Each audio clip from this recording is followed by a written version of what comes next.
His country in the midst of a war in a foreign land thousands of miles away, a U.S. president called on his counterpart in the United Kingdom, the Prime Minister, and asked for his help. Could any British troops be spared? The Prime Minister refused. Could then, the American president asked, at least a token force be sent to just give the appearance of British support for the American operation? Again, the answer was no. The relationship between Lyndon Johnson and Harold Wilson was not the same as that between Winston Churchill and Franklin Roosevelt, or Thatcher and Reagan.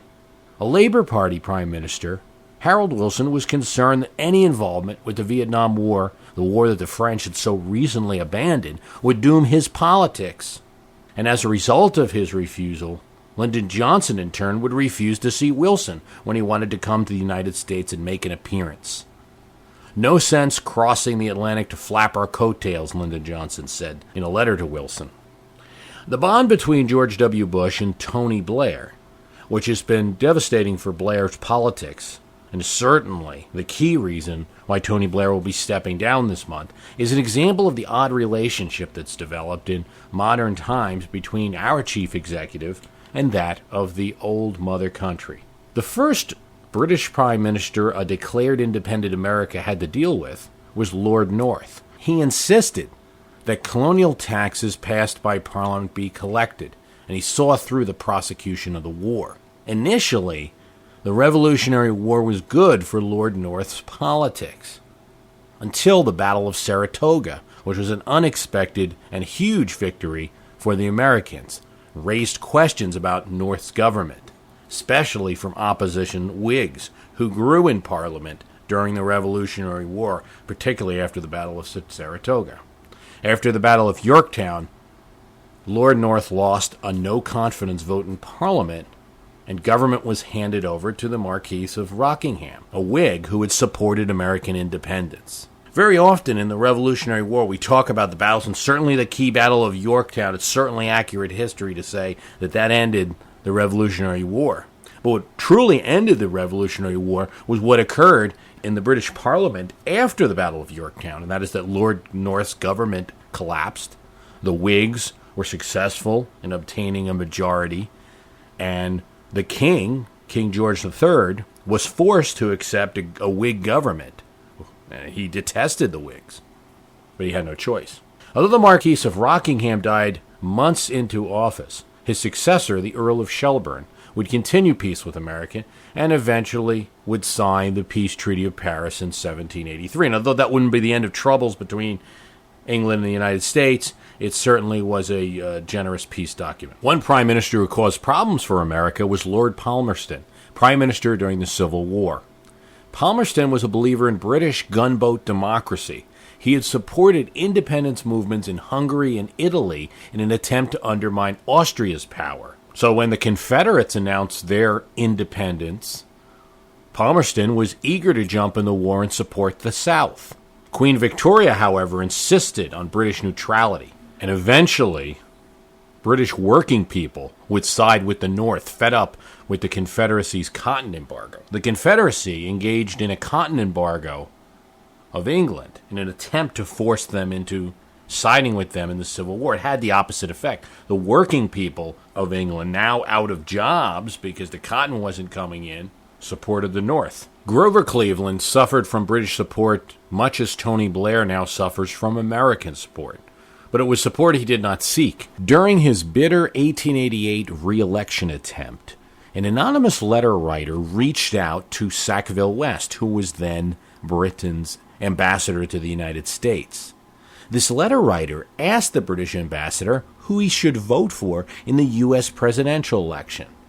Now, normally, a letter from an American voter to the British ambassador about who he should vote for will be disregarded, not answered. Foolishly, thinking that it was a private letter, Sackville West, the British ambassador, replied that President Cleveland was the better choice. Unfortunately, this letter writer turned out to be a Republican operative in California, and the letter was then widely published to make President Cleveland seem like a tool of British interests. After all, he had supported low tariffs and free trade, a policy that one could spin, and the Republicans in that year certainly did spin, to be pro-British. since Republicans at the time favored protectionist tariffs to protect U.S. industries. This led to a series of letters from Grover Cleveland to Prime Minister Lord Salisbury, and after some time Sackville West was recalled. But the episode was one of many factors, including the loss of the crucial Tammany Hall machine in New York, that led to Grover Cleveland's defeat in 1888. But in these cases, Abraham Lincoln and Grover Cleveland spoke to prime ministers only through go-betweens or letters. The first prime minister and president to meet was Lloyd George and Woodrow Wilson at the peace conferences following World War I. George found Wilson's policy towards the defeated Germans as too generous. Interestingly enough, Lloyd George also found French leader Clemenceau too harsh, telling reporters that he was sitting between Napoleon and Jesus Christ.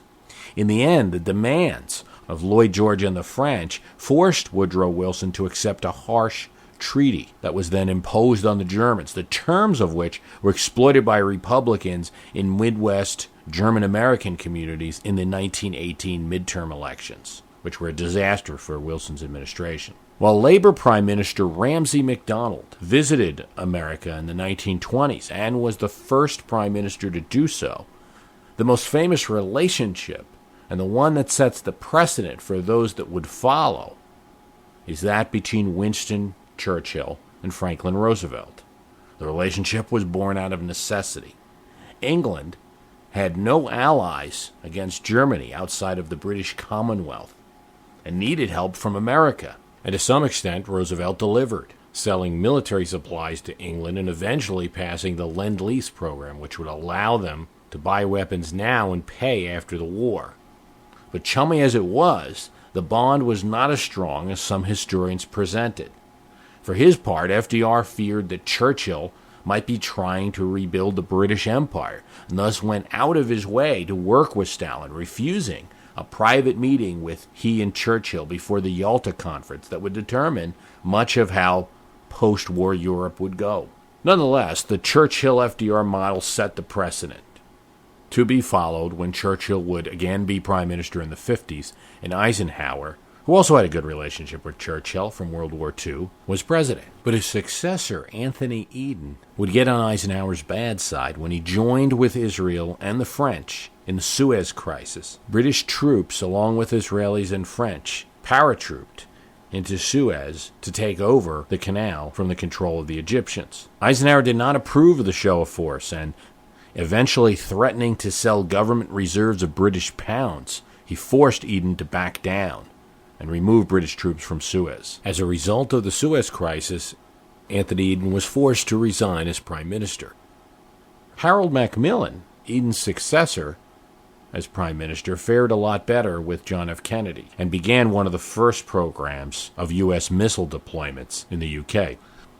Seeking to restore the luster of her conservative party, Margaret Thatcher saw that the relationship between her and U.S. President Ronald Reagan would continue in the Churchill-FDR model. Thatcher permitted the U.S. to base more missiles in the U.K. despite protests in her country, and supported the Libyan airstrike. Reagan, in turn, quietly removed the block on deportation of suspected IRA members charged with crimes in the U.K. Winning several consecutive elections, Thatcher showed that a strong relationship with the U.S. president made a British prime minister look relevant, worldly, and successful, something that British voters noticed, and something that a young MP named Tony Blair, who won his seat while his party was being crushed in Thatcher's landslide of 1983, must have had his eye on.